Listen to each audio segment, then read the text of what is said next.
আসসালামু আলাইকুম। আমি Mohammad Ibrahim Howlader, advocate Bangladesh supreme court. আজকে অত্যন্ত গুরুত্বপূর্ণ একটি বিষয় নিয়ে আলোচনা করব। সেটা হলো নারী নির্যাতন আইনের মামলা।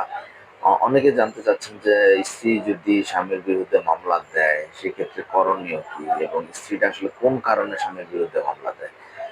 নারী নির্যাতন আইনে সাধারণত স্ত্রী মামলা দিয়ে থাকেন যে তাকে যৌতুকে চেয়ে মারধর করা হয়েছে, এই মর্মে উনি স্ত্রী মামলা দিয়ে থাকে, এবং মারধরের একটি মেডিকেল সার্টিফিকেট প্রয়োজন যে কি পরিমাণ মারধর হয়েছে।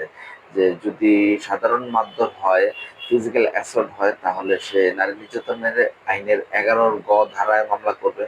যদি মারধরের পরিমাণ বেশি হয়, যে অর্থাৎ মারধরটা যদি গিভিয়াস হার্ট, জখম হয়, বেশি পরিমাণ মারধর হয়, কখনো অঙ্গহানি হয়, তাহলে সে 11 ধারায় নারী নির্যাতন আইনে মামলা করবেন। এবং যদি স্ত্রী যৌতুকের কারণে স্বামী স্ত্রীকে মেরে ফেলেন, তাহলে 11 ধারায় আহ, থানায় কিংবা বিজ্ঞ আদালতে নারী নির্যাতন আইনে মামলা দায়ের করবেন। ধন্যবাদ।